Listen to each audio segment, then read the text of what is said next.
My name is Frank Bonada here for the MMA stream, and joining me today is one of the top contenders in the Cage Warriors bantamweight division, Nathan Fletcher.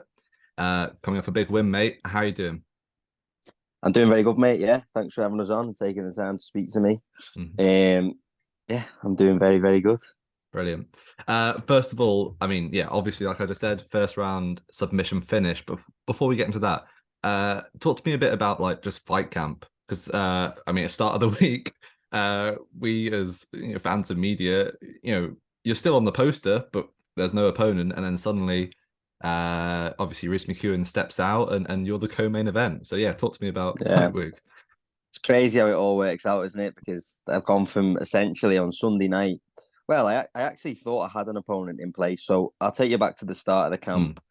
Originally, I got offered a UFC vet for this fight, so that was great for me. I was thinking a good, solid opponent with UFC credentials. He had a win in the UFC, so that was going to be a good name to put on the resume. So that was about 5 weeks out from the fight. I got that name, so I was like, okay, this is a decent amount of time to prepare for him. I think up until then, they tried to match me with another few of the other prospects and the yeah. European talent, and nobody fancied it. So that was the first name I got. Then I was training for him for a good 2 weeks, 3 weeks, maybe even a month, yeah. And then I got the contract through, signed it, but the fight hadn't been announced, so I was getting a little bit concerned myself because normally they're pretty quick at putting the Mm, poster out when once the contract's signed. So it gets to the Monday, the week before fight week, I think it was. So this was my last week of training now, so about 2 weeks out from the fight, and I got a message that he'd pulled out from the fight, or for whatever reason he couldn't get over to compete. So back to square one, mm, going through a list of names. A lot of people turned it down. A few people looked like they was going to maybe take it and then never last minute. So Sunday night, the week before the fight, I went to bed thinking that I was fighting this American guy, another veteran. Right. And then Monday morning, I wake up to two texts. The first one saying, okay, he's out now again. But Reece McEwen has got a staph infection and his fights just fell through. So you've got Daan Duijs if you're interested. So I was like, fucking two right. It couldn't have gone any better, really. Another young prospect, 8-1. That's a great fight for me. So, and I always thought I'd end up fighting Dan at some point anyway. So, I had a perfect camp. I was prepared for whatever name they were going to give me. And realistically, if they had come and said you're fighting Aljamain Sterling on mm. Saturday night, I'd have taken it at this point. Do you know what I Yeah. mean? I'd sold about 100 tickets. I'd been preparing for this date for the whole time. But I had a load of sponsors come on board to support me for the fight. So there was a lot of people that I didn't want to let down. And obviously, I didn't want to let myself down, all the hard work I'd put into the camp. So, yeah, it was a no brainer. So we got down on the Monday of fight week. And then it all turned out the way it did. Yeah, yeah, couldn't have gone much better. Okay, and then moving to the actual fight. When you and Dan are both standing in there getting your names announced, you can see your I don't know if you're talking to him or to yourself, sort of repeating like I don't know if it was like a mantra or self-affirmation or what. But yeah, what were you saying in that moment? Yeah, I've never really done anything like that. I often stare intensely at my opponent. I Yeah. always do that when I get in the cage. Like we just tend to lock eyes, and then there's not a chance I'm looking away first. So my last couple of fights, I've been in a stare down across the cage, and this one, I would say that this is genuinely the most dialed in and focused I've ever felt walking out to the cage, getting Yeah. in, going through the announcements, everything like that. Like even in the back, everything around that night just went like perfect in how I would want a fight night to play out for me. Mm. That's exactly how it went. And yeah, I don't know where that came from. I just was locked eyes with him. And I was telling myself, but I was letting him know, like, this isn't going to go your way. I'm going to win this fight. You don't stand a chance. Yeah. And yeah, that's just where it came from. I was just so in the moment and in the zone that I started speaking to him. Yeah, man. No, I mean, yeah, it looked exactly like that. Like you were just dialed in, locked on it, sort of like, Israel Adesanya, fifth round with Gaslam, something like that. Yeah, That's it. Yeah. That's what a few it, people have said. It was like, yeah. well, didn't remind them of that, but that's what it was similar Yeah. to. So yeah, that was Channeling me. That was my Adesanya moment there. it. That was cool. The fight itself was well, it didn't go long. It was almost a polar opposite fight to the Giordano fight, right? Where you got to show off your striking, um, you know, against a game opponent who took you the distance. Whereas in this one, yeah, I mean, I guess Dan like initiated the grappling, and actually one of my Mhm. favorite moments in it was so he sort of initiates it. and you get back to your feet. He's pushing against the cage and sort of half trying to take your back. And Dan Strauss on commentary starts saying how well, it's interesting that he's the one going from the back because typically, you're known as the guy that was it the Southpaw Strangler, the one who can jump on the back and sink in those rear naked chokes. Whilst Dan is one of those who is more of a guard submission player, and he specifically says, he loves a good triangle as well. And then like a few minutes later, you're there like transitioning into the triangle. So talk to me about the whole I guess finishing process. Just or how do you look back on the fight in general? Because it was just a very interesting juxtaposition. It really is. That's for fighting for you. Anything can happen in there. It's like going into fight week when I got Dan's name, all we pretty much knew about him was he's got a good triangle. If you look at his record, he's finished like 5 or 6 people with a triangle choke. So that week we were just drilling any late stage triangle defenses, early stage triangle defenses, just avoiding being in his guard, thinking that's the one area where he might have an advantage. I didn't practice any triangles myself leading up to the fight. I can't say that in camp I was triangling anyone. I very rarely play off my back. Like the way I set up the triangle was from the top position when he bridged into me. It was more of like an opportunistic triangle than like playing from my guard, looking to set it up. I just saw the opportunity and went for it. But that's fighting for you. It's just crazy. Yeah. Come out. He initiated the grappling. I wanted to showcase my striking a bit more in this one as well, knowing it was a grappler v grappler matchup. I wanted to show how well rounded I was, and I knew that I had better stand up than him, and I knew I had better grappling than him as well. But I thought this could be a good opportunity for me to showcase again more of the improvements I've been making. And I was I really was confident that I was gonna like get a knockout in this one or a TKO. I was hitting pads in the back with Chris, my boxing coach, and he was saying like, "This is the sharpest you've ever felt before a fight." I was like, "Oh lad, I've got a really good feeling here. I'm gonna knock him out." And then it was like a bit of a feeling out process. I think I just about got my range down because I landed a right hand to the body really nice, and he felt it. And off that, I was going to start working in all my feints, and I felt like right, I've kind of got my range here. And then he shot a takedown on me straight away. So there was no more striking after that or grappling. But it is what it is. I'm just happy to come out with the win and to get a finish, and to submit a grappler as well is nice because it shows what level my submissions are at. So I'm very happy with the way it all played out. Yeah. And with his own signature submission as well. Like it doesn't get much better than that. That makes it even sweeter, yeah. Okay. Then in an ideal world, what's next? Because obviously, Caolan is fighting Dylan Hazan soon, so that's tied up for the time being. I guess Reese McEwen staff probably won't take too long to recover.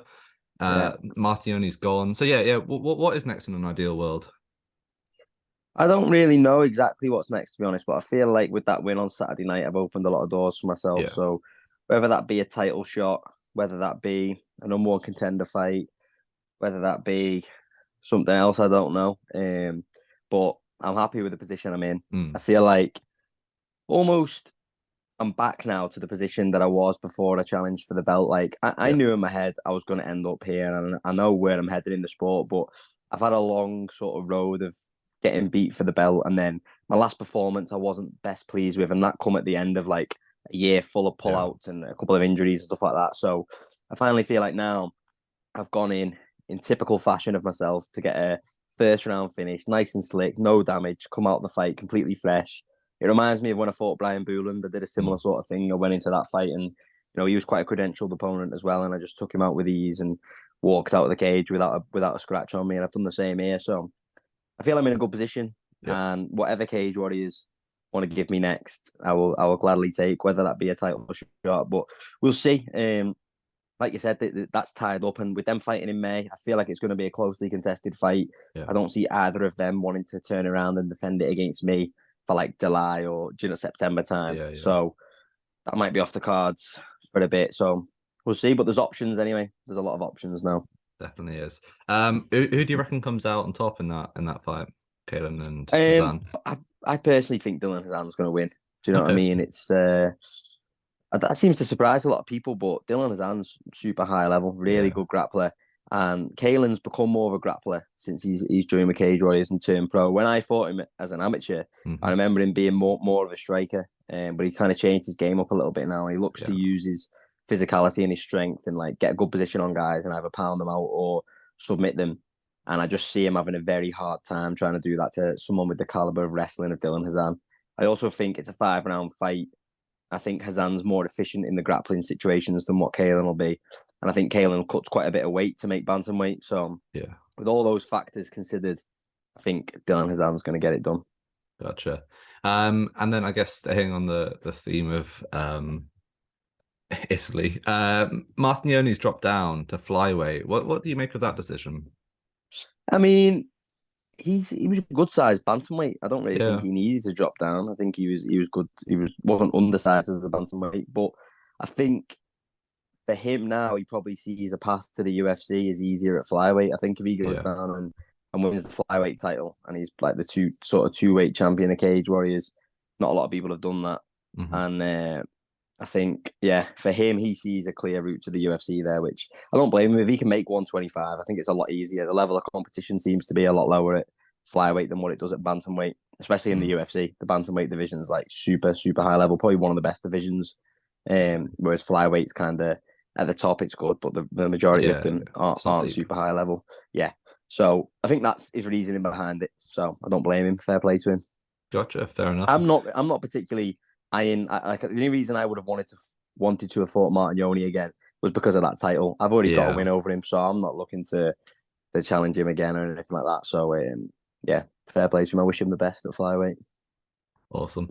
And then I guess it's become, yeah, in fact, it must have become a bit of a stereotypical question to ask you or anyone else from Next Gen about Paddy and Molly and whatnot. But I am curious what the sort of impact you guys have felt at the gym and I don't know, maybe media attention or anything like that following Mm-hmm. the past, that their sort of year or two of blowing up and hitting the limelight. Is there any sort of noticeable difference to gym life, media attention, anything like that for you and the I rest of the guys at think Next Gen?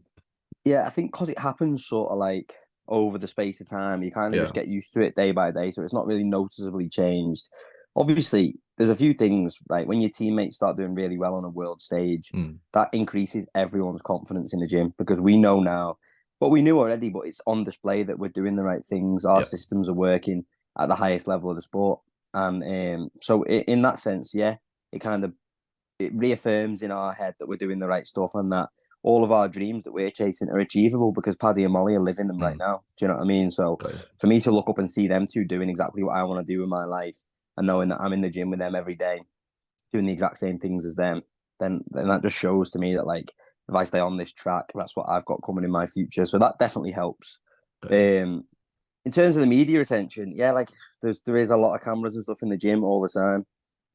Loads of people coming in, loads of celebrities dropping down the gym to speak to them and do podcasts and stuff. So, but like I said, it's become kind of a bit of a norm now, which I suppose Yeah. helps because it kind of prepares us a lot for when we're in the UFC and when it comes to doing things like doing interviews with yourself or whoever, or whether it comes to doing your video clips with Cage Warriors and all that, you feel a Mm. lot more natural doing it because you're so used to having that environment where there's cameras around 24/7. You might get stopped and asked to comment on Molly's training camp or Paddy's fight or this and that. So it's it's starting to feel like just like the norm to us in next gen. That's good. Okay, last time I spoke to you, I told you a story from a while back when I spoke to Matt Bonner a few years ago, and I'd asked him who was the next guy on the come up in Cage Warriors, and I think he mentioned yourself and Cullen. But now I want to ask you, okay, you're what 9 fights into your pro career? Mm-hmm. Um, who's the next guy you think is going to be the next star? Maybe someone on the amateurs or just turned pro, someone who hasn't got, it isn't a big name yet or anything, but Yeah. someone that's on the come up. Someone who's on the come up relatively early on in the professional career will be Connor Wilson. He's recently gone over to the MMA academy in where is it? San Diego. What Graham's putting on. Yes, The right. show that they've got on there, Yeah, the yeah, yeah. motorsport thing. So I really believe Connor's going to be like, I think he is already world class, and I think he's Mm, got the potential to be like a superstar in the sport. The way he fights is so entertaining, and he's technically one of the best, well-rounded fighters that I know, and he's one of my main training partners when he's at home. mhm. So I'm very high on Connor Wilson, and I believe that he will be a superstar. And then from our amateur team, Jake McHugh is someone who is really, really high level, especially as a grappler. He's kind of rounding out his game now. His striking's coming on week after week, but in terms of grappling, he's better than most of the pro fighters. Do you know what I mean? Like he's super, super legit. And I think he's 5-0, 4-0 maybe as an amateur. Been fighting on FCC, some of the shows like that, the UKFC, stuff like that. And yeah, I think in about a year or so, he's going to turn over pro and maybe even sooner. And I think he's going to make a big statement, a big splash, and he's going to be one to watch as well, definitely. Awesome. Yeah, definitely keep an eye on both those boys. Okay, just to wrap things up, I want to get your prediction for the UFC bantamweight title fight coming up. Aljamain Sterling versus Henry Cejudo. Yeah, bit of a blockbuster fight. Super interesting. Yeah, what's your read on that one? It's really hard to say, to be honest. That's a fight that I could not pick. I would not put my money on either man. I'm not a betting man anyway, so with that, I'd struggle. But I think that, so if you look at it for what it is, Aljamain's been a lot more active recently. He's been competing against the best guys, and he's been looking really good. He's got a very unique game in that it's pretty much all based around taking people's backs. So he's like super efficient at one aspect of MMA.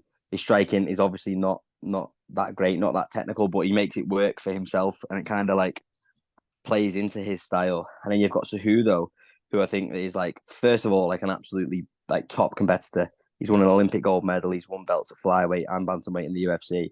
So when it comes to like just being a competitor and a gamer, I think he's one of the best athletes in the world. And again, I would say technically all round a better fighter than Aljamain Sterling. I think his striking's pretty clean. His wrestling's obviously super high level. His jiu-jitsu looks good. So in terms of all round mixed martial arts, I think Cejudo's a better fighter. But MMA is a weird game, and that doesn't really necessarily mean he's going to win the fight. I think Aljamain's got a size advantage. He's tricky. Is he going to be able to get Cejudo down and get into that back position? We'll see. One thing I like about Henry is he's super dialed in with his training. So you see on his YouTube channel what he puts out there. He's sitting down with his whole team. He's planning out the complete fight camp from nutrition down to what sessions they're going to be doing, what they're going to be doing in each session, his sparring rounds, who his training partners are going to be. So he's not leaving any stone unturned. I still could not tell you who's going to win that fight. It's just very, very interesting, and I'm very excited to watch. But I just can't. I can't pick. I have not a clue who's going to win. Okay. So just to wrap things up, then. I meant to ask this earlier when we were talking about your fight and whatnot, but being there in Manchester, I mean, it's a great venue, I think, in general. But what's the experience like fighting on the card with? I mean, it's one of those like next gen takeovers. There's a hell of a lot of guys from your gym on there, and obviously, unfortunately, not all of them got wins. Some of them had some spectacular fights. Luke Riley, I mean, that was something special, absolutely. Yeah, but like the mentality, I feel like that must. I mean, I feel like for me, if my friends and teammates were competing on the same card and having mixed results and whatnot, how do you process through that? Do you sort of shut yourself away from it, or I don't know. What's the mental process? Yeah, I definitely shut myself away. So I was, unfortunately for me, I was last on out the team, so I couldn't really enjoy watching the other lads fight because, like you say, with a mixed bag of results as well, I don't want to be getting an adrenaline rush when my mates win, and I don't want to be getting a big dump and crash and then like negative emotions when my mates get beat. So I enjoyed Liam Gittins' fight because he was one of the first of the night. So I was probably a good 4-5 hours off fighting at this point. About 4 hours off fighting, let's say. So I watched Liam. Very happy for him. He got the job done. Very entertaining fight. Great performance.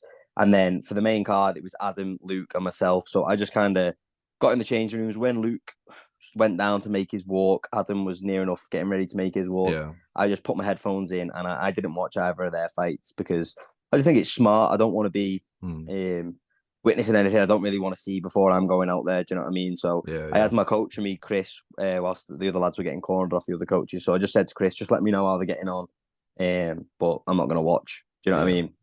So that was it. I was kind of shut off. But like I said earlier, this fight really was the most dialed in and focused I've ever been. So I'm thankful for that my mindset was like, I wasn't really bothered about the externals, like my mates fighting, any of that stuff. I was just focused on my task at hand and what I had to do. And then I come home after the fights and I fucking sat down and really enjoyed and watched Luke's fight. And then obviously I watched Adam's performance as well and rang him and spoke with him through all the stuff. So I waited till afterwards for that. But so I just kind of exclude myself from it and focus on my task at hand. Yeah. Yeah, I think that's what I have to do as well. I watch like, when like Paddy's backstage at like the O2 and he's watching Molly with the spinning elbow and that. I'm just like the adrenaline dump must spike and dip so Yeah, much. But like, definitely. Yeah, yeah, everyone has their own sort of way of Paddy dealing with it. Paddy's extremely good at dealing with like the nerves of a fight Yeah. and the chaos of it. Like he really is the most unaffected man I've ever seen in the back. It's just like Mm. he's going for the training session. He's really not phased by it. Whereas I'm probably a little bit more take it a little bit more. Well, I won't say seriously, but I'm a bit more like I try to get in the zone a little bit more. Yeah. I would say that I'm not as relaxed as he is in the back. Do you know what I mean? So for him, I think he's all right watching that because he can just get his emotions Yeah. under control very quick.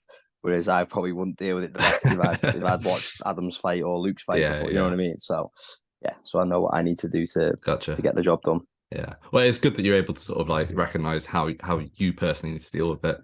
Yeah. All right. Well, that's all I got for you today. All right, thank you so much for your time. Any shout outs, social media, anything like that? Floor is yours. Yeah, so I'm only really big on Instagram at the minute. I've got Twitter and stuff. I don't really use it. So my Instagram's my main social media. That's Nathan Fletcher underscore. I've got a YouTube channel as well, which is I think it's just Nathan Fletcher. If you type that in, I've got a couple of vlogs up there. I'm going to be trying to put more content on that this year because a few people have messaged me asking when the next vlog's coming out Hmm. or if there's going to be one for this fight, and I've been slacking with it a little bit. So get on my YouTube channel, subscribe to that. There's going to be a lot more content coming. And then, yeah, I just want to shout out all my sponsors. Obviously, you know who you are. I've been on the t-shirt this week. Finer Filter's my main sponsor. Jack Harper, Just Wings, they're my main three. And then everyone else who come on board. If you look on my Instagram page, you'll be able to see all the sponsors on the fight kit there. So shout out to all of you and my team. Won't be able to do it without any of them. So I'm very grateful. Absolutely. YouTube and social medias will be tagged below, so go check them out.